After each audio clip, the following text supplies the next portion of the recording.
こんにちは、ずんだもんなのだ。今日も世界のニュースをお届けするのだ。今回は、キリバスのニュースを紹介するのだ。今日紹介するニュースは次の5つなのだ。どんな国なのか、一緒に見ていくのだ。赤道直下の太平洋に位置する島国、キリバチ共和国を紹介するのだ。多くの島々からなるこの国の首都はタラワなのだ。1979年にイギリスから独立した共和制の国なのだ。人口は約12万人。コプラや魚介類の輸出が主な産業で、観光も少しずつ盛んなのだ。伝統的な歌や踊りなど、温かい文化が息づいているのだ。現在、最も注目されているのは地球温暖化による海面上昇なのだ。国土の多くが低地のため水没の危機に直面しており、気候変動を考える上で大切な国なのだ。一つ目のニュースなのだ。キリバスの鉛蓄電池リサイクルシステム、太平洋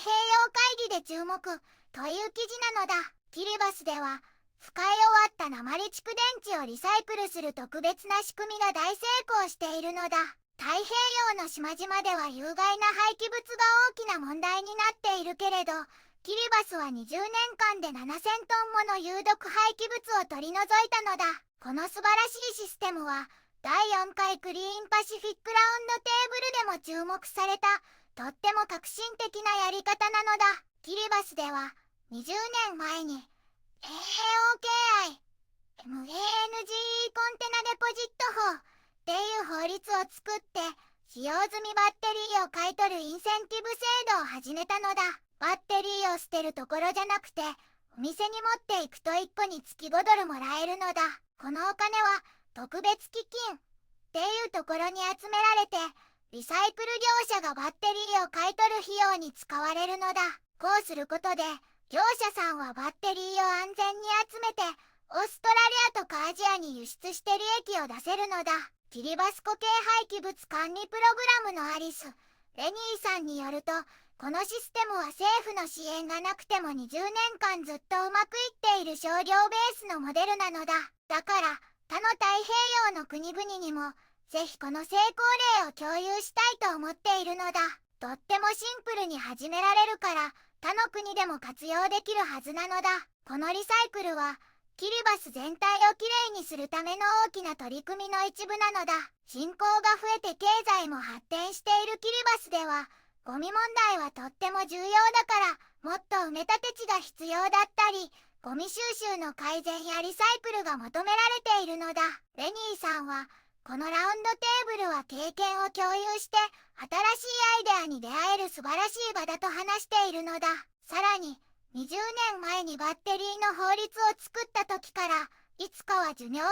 えた車もこのシステムに入れられるようにと考えていたのだ。そして今、まさにその提案を政府にしようとしているところなのだ。こういった戦略的な考え方が、このラウンドテーブルの醍醐味なのだ。この会議にはクック諸島やフィジーなど、たくさんの太平洋の国々が参加しているのだ。みんなで協力して、きれいな海と地域を守るための廃棄物管理を進めているのだ。二つ目のニュースなのだ。COP29、アルゼンチンなど4カ国の地域的応功労者を表彰という記事なのだ。COP29 で2024地域的応チャンピオン賞が発表されたのだ。この賞は気候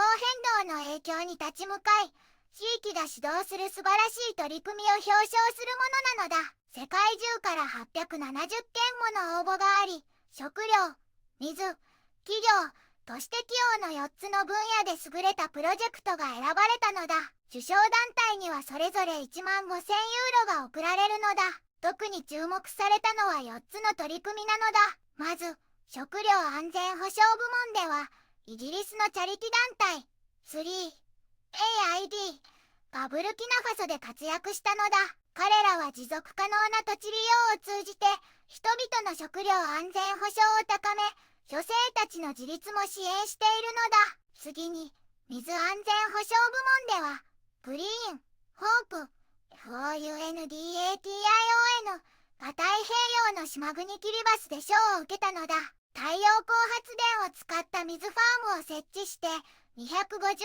以上の村人にきれいな水を安定して届けているのだ。グリーンエネルギーを使うから環境にも優しいのだ。非企業部門ではインドネシアの女性経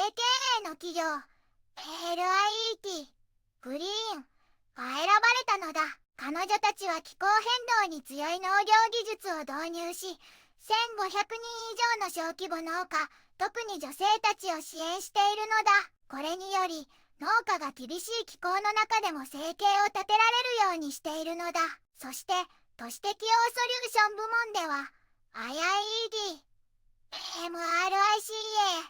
LATINAアルゼンチンのブエノスアイレスで受賞したのだ。彼らは自然の力を借りた解決策で猛暑に苦しむ都市住民の生活を快適にしているのだ。緑を増やしたり日陰を作ったりして人々の暮らしを良くしているのだ。これらの素晴らしい取り組みは気候危機の最前線で頑張る地域社会にとって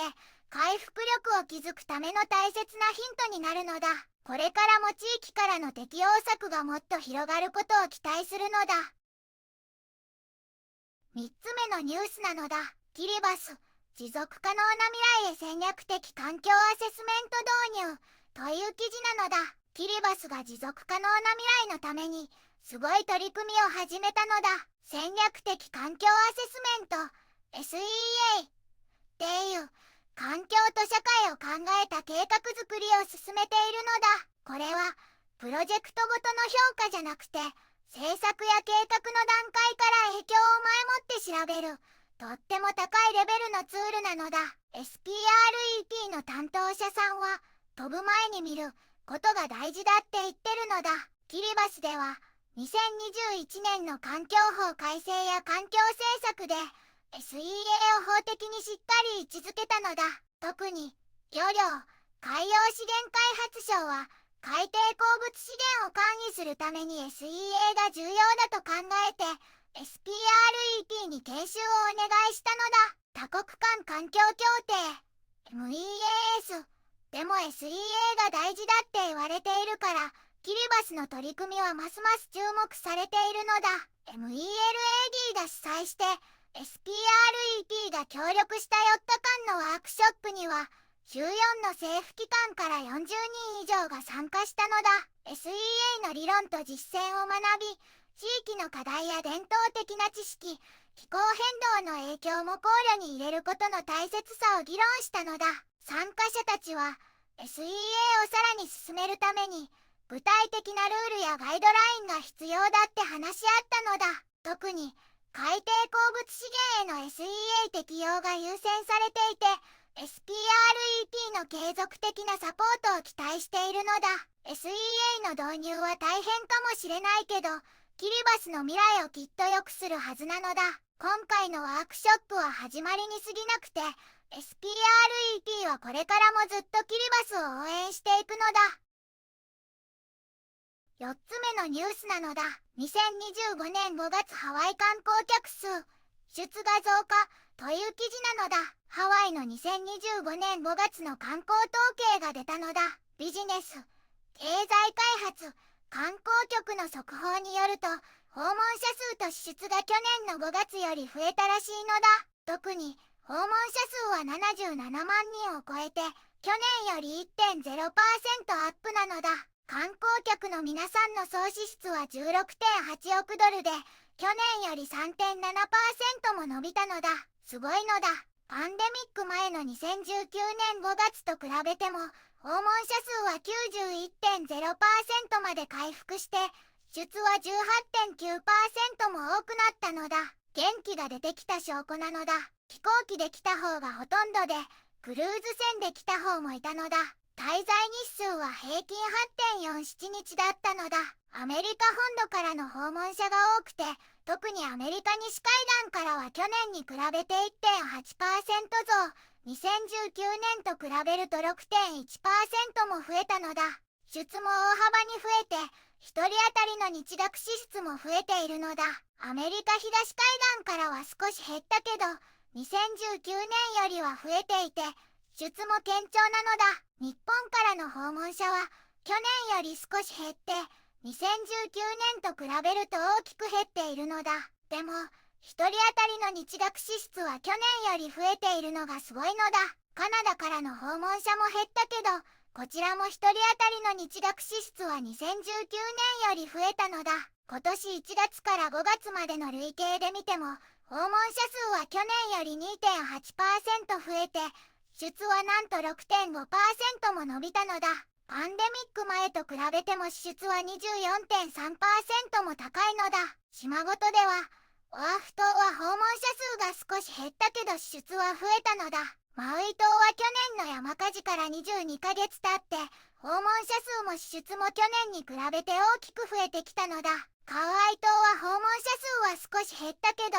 支出は2019年と比べて 60.1% も伸びたのだ。ハワイ島も訪問者数は減ったけど、支出は増えているのだ。航空便は去年とほぼ同じくらいの便数で運航しているのだ。アメリカ西海岸からの座席数は増えたけど、東海岸からは少し減ったみたいなのだ。これからもハワイの観光がもっと盛り上がるといいなのだ。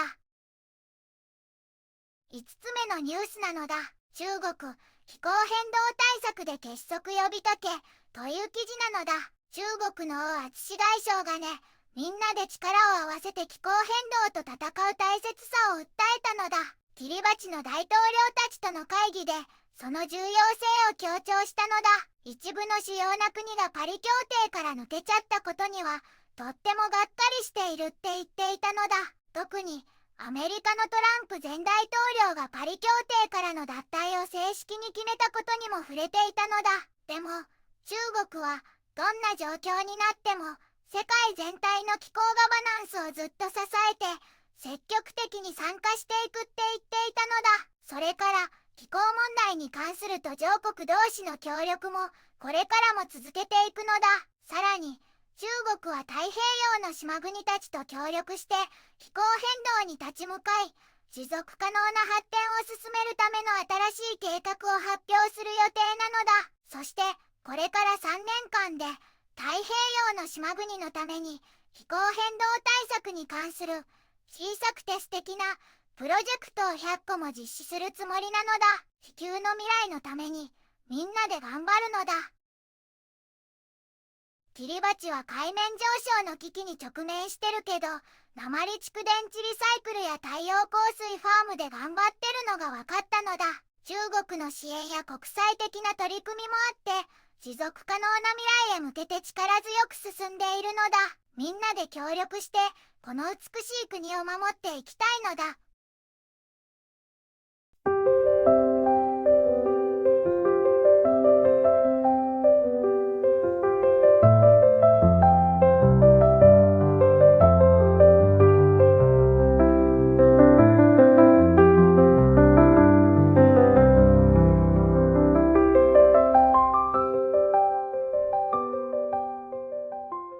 こんにちはなのだ。この番組では世界のあまり知られていない国や地域からちょっと不思議でちょっと感動するニュースをお届けするのだ。日本ではあまり話題にならないけど、世界には僕たちが知らないままの出来事や優しさや驚きに満ちた物語がたくさんあるのだよ。テレビでもネットでもあまり見かけないけれど本当はもっと伝えられるべき小さな世界の声、